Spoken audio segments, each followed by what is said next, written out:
बहनें ऐसी क्यों होती हैं। सुबह सुबह चाय की दुकान पे मेरा दोस्त मेरे पास बैठा, मुझे सलाम किया, उसकी आंखों में आंसू थे। मेरा हाथ पकड़ा, रोते हुए बोला, फारिस फारिस मैं आज खुद को बहुत छोटा महसूस कर रहा हूं। मैं हैरान था, उसकी कमर पे थपकी दी। अरे ऐसा क्या हो गया शेर को। वो मुझसे नजरें न मिला रहा था, फिर जोर जोर से रोने लगा। सब लोग उसकी तरफ देखने लगे। मैंने उसको चुप करवाया। अरे पागल, सब देख रहे हैं। फिर मेरे सीने से लग गया। रोते हुए बोला, फारिस फारिस बहनें ऐसी क्यों होती हैं। मैं सोच में गुम था। क्या हो गया तुमको, ऐसा क्यों बोल रहे हो। कहने लगा, फारिस पता है बहन की शादी को 6 साल हो गए हैं। मैं कभी भी उसके घर नहीं गया, अब्बू या अम्मी ही जाते हैं।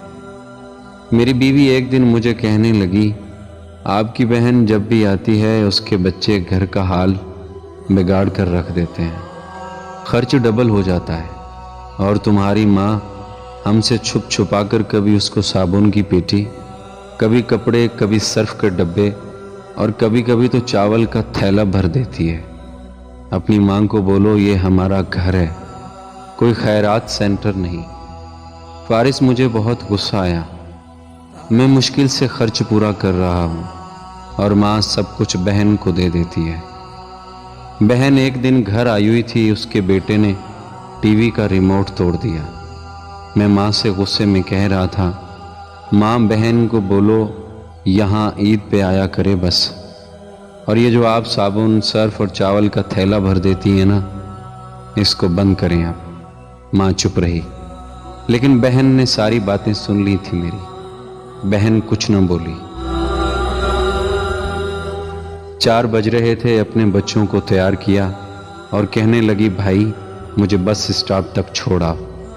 मैंने झूठे मुंह कहा, रह लेती कुछ दिन, लेकिन वो मुस्कुराई, नहीं भाई, बच्चों की छुट्टियां खत्म होने वाली हैं।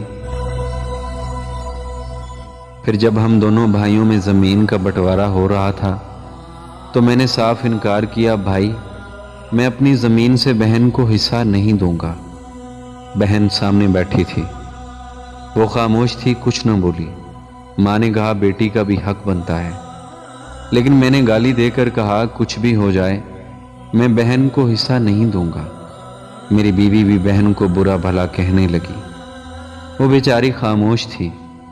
कोरोना के दिन है, फारिस, काम काज है नहीं। मेरे बड़े बेटे को टीबी हो गई। मेरे पास उसका इलाज करवाने के पैसे नहीं। बहुत परेशान था मैं। कर्ज भी ले लिया था लाख, तो भूख सर पे थी। मैं बहुत परेशान था, कमरे में अकेला बैठा था, शायद रो रहा था हालात पे कि इतने में बहन घर आ गई। मैं गुस्से में बोला, अब ये आ गई है मनहूस। बीवी मेरे पास आई, कोई ज़रूरत नहीं गोश्त या बिरयानी पकाने की इसके लिए। फिर 1 घंटे बाद वो मेरे पास आई, भाई परेशान हो। मैं मुस्कराया, नहीं तो। बहन ने मेरे सर पे हाथ फेरा, बड़ी बहन हूँ तुम्हारी, गोद में खेलते रहे हो, अब देखो मुझसे भी बड़े लगते हो। फिर मेरे करीब हुई, अपने पर्स से सोने के कंगन निकाले, मेरे हाथ में रखे, आहिस्ता से बोली, पागल तू एवं ही परेशान होता है। तेरा भाई शहर गया हुआ था, बच्चे स्कूल थे, मैंने सोचा दौड़ते दौड़ते भाई से मिलाऊं। ये कंगन बेचकर अपना खर्चा कर, बेटे का इलाज करवा और जा उठ, नाई की दुकान पे जा, दाढ़ी बढ़ा रखी है, शक्ल तो देख जरा, क्या हालत बना रखी तुमने। मैं खामोश था, बहन की तरफ देखे जा रहा था। वो आहिस्ता से बोली, किसी को न बताना कंगन के बारे में, तुमको मेरी कसम। मेरे माथे पे बोसा किया और 1000 रुपये मुझे दिया, जो 150 के नोट थे, शायद उसकी जमा पूंजी थी। मेरी जेब में डालकर बोली, बच्चों को गोश्त ला देना, परेशान न हुआ कर, तेरे भाई को तनख्वाह मिलेगी तो आऊंगी फिर। जल्दी से अपना हाथ मेरे सर पे रखा, देख तुम्हारे बाल सफ़ेद हो गए, اب بازار جاؤ اور داڑھی منڈوا کر آؤ۔ وہ جلدی سے جانے لگی۔ اس کے پیروں کی طرف میں نے دیکھا، ٹوٹی ہوئی جوتی پہنی تھی، پرانا سا دوپٹہ اوڑھا ہوا تھا۔ جب بھی آتی تھی وہی دوپٹہ اوڑھ کر آتی۔ فارس بہن کی اس محبت میں مر گیا تھا میں۔ ہم بھائی کتنے مطلب پرست ہوتے ہیں، بہنوں کو پل بھر میں بیگانہ کر دیتے ہیں، اور بہنیں بھائیوں کا ذرا سا دکھ برداشت نہیں کر سکتی۔ وہ ہاتھ میں کنگن پکڑے زور زور سے رو رہا تھا، اس کے ساتھ میری آنکھیں بھی نم تھیں۔ اپنے گھر میں خدا جانے کتنے دکھ سہ رہی ہوتی ہیں۔